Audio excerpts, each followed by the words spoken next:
Welcome to This Explainer. Today, we're diving into an absolute epistemological rupture in classical literature, Parmenides of Elea's ancient poem, The Way of Truth. This isn't just a minor shift, it's the definitive moment where philosophical inquiry violently broke away from mere sensory observation. Think of it like a massive intellectual earthquake. Parmenides constructs this devastatingly rigorous deductive framework that completely redefines the parameters of existence itself. Through a highly structured, logical descent, the text literally strips away the comforting illusions of our mortal perception and demands an uncompromising adherence to pure rational deduction. It fundamentally rewires the foundations of logical thought by completely rejecting the physical world in favor of an unyielding logical reality. To unpack all of this, we're going to follow a strict 6-part sequence. We'll start with the introduction and thematic thesis, move into the historical and cultural context, look at the literary composition and style, analyze the ethical and philosophical framework, break down the dialectical progression of being, and finally wrap up with its transmission and enduring legacy. Let's jump right in. Segment 1, Introduction and Thematic Thesis. Now, before Parmenides came along, Milesian cosmologists relied entirely on sensory observation. They'd look at water, air, the physical elements around them, and build their models strictly on what their eyes and ears were telling them, right? Well, Parmenides completely shatters this paradigm. He establishes a strict, unyielding binary. He actually labels mortal opinions a deceitful arrangement, which is a surprisingly radical claim for the ancient world. He's essentially telling humanity that our own eyes and ears are completely untrustworthy. In total opposition to this deceit, he presents the deductive, rational path of inquiry, the way of truth. The text explicitly demands that we abandon our reliance on physical observation and instead use pure a priori reasoning to deduce the actual nature of reality. It's a massive intellectual leap, We're talking about a permanent move from a physics based on observation to an ontology based entirely on pure logic.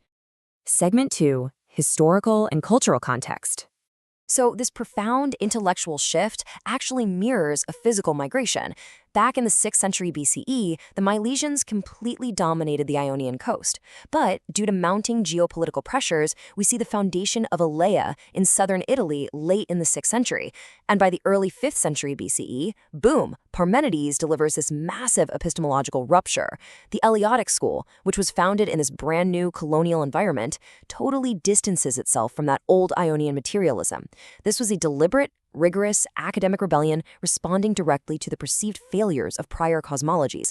The actual physical distance from Ionia gave Elea the breathing room to build an entirely new framework of secular logic, which permanently altered the entire trajectory of classical literature. Segment 3, Literary Composition and Style. Within the text, Parmenides describes reality as being like the bulk of a well-rounded ball, equal in every way from the middle. Now, the original Greek used here, eukyklous fierce, isn't just some pretty poetic flourish. It is a highly rigorous spatial metaphor that demands intense literary analysis. The visual symmetry of the eukyklous fierce represents the absolute uniformity, equivalence, and completeness of existence itself. Just imagine a perfectly flawless sphere for a second. It's identical from its exact center to absolutely any point on its boundary. It lacks nothing, it possesses absolutely no weak points, and it contains 0 areas of greater or lesser density.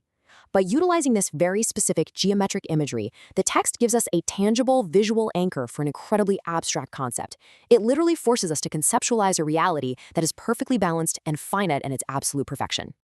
Segment 4, Ethical and Philosophical Framework. Here, Parmenides rigorously strips traditional concepts of all their old Homeric baggage. He invokes dike, justice, and anangi, necessity, but absolutely not as anthropomorphic deities intervening in human affairs. Instead, he frames them strictly as active metaphysical constraints. They are literally the great chains and limits that hold being perfectly in place. They secure existence, completely preventing it from generating or perishing. Think about it. If being could somehow change, it would violate the strict logical laws of dike. If it could move, it would directly violate anangi. The text champions a deeply philosophical value system where stability, limitation, and logical consistency are the absolute highest virtues. It effectively replaces the chaotic, unpredictable whims of traditional mythological frameworks with impenetrable, unyielding secular logic. Segment 5, Dialectical Progression of Being. This is where the logic really builds with devastating precision. Step 1 is the unshakable core premise. that it. From this single, absolutely undeniable axiom, the text forces step 2, the absolute, uncompromising rejection of me-on, non-being. The text flat out declares that me-on is completely unsayable and unthinkable. And why is that? Well, because the very act of thinking or speaking naturally requires a subject. You simply cannot speak of nothing without turning it into a something, which is a massive logical contradiction. And that leads us inevitably to step 3, the logical impossibility of growth from nothingness. Literally nothing can be impelled to grow from nothing. If a thing somehow comes into existence, it must have come from me-on, which we've just proven is logically impossible. Therefore, the concepts of generation and destruction are ruthlessly exposed as mere mortal illusions. So, having completely eliminated nothingness, the text systematically stacks the deductive proofs for to-on, being itself. First up, to-on is ungenerated and indestructible. As we just established, it cannot transition from or to non-being. Second, it is completely continuous and indivisible. It is a solid plenum, entirely full of what is. Think about it. If it were divided, what exactly would divide it? Nothingness? But we already know nothingness doesn't exist. Therefore, it has to be completely continuous, approaching itself uniformly. Finally, it is unchanging and eternal. It lacks any past or future, existing entirely in an eternal present now. Through pure logical deduction, Parmenides constructs a vision of to-on that radically denies the reality of time, motion, and change. Meaning, the very passing of seconds you're experiencing right now as you listen to this explainer is, according to this text, a complete and utter illusion. Segment 6. Transmission and Enduring Legacy. We finally end our dialectical descent with the ultimate epistemological synthesis of the text. The same thing are thinking and a thought that it is. Thinking is absolutely impossible without the medium of what is. They are inextricably, permanently bound together. All those names that mortals lay down, like coming into being, perishing, changing place, altering color, they are all proven by the text to be empty linguistic illusions. The preservation of this specific argument forever altered the very DNA of intellectual history. It forced every single subsequent thinker to grapple with the terrifying logic that our senses might be entirely, fundamentally deceiving us. If pure logic demands that reality is an unchanging, eternal, indivisible sphere, and every single thing your eyes and ears tell you completely contradicts this, which one do you actually trust?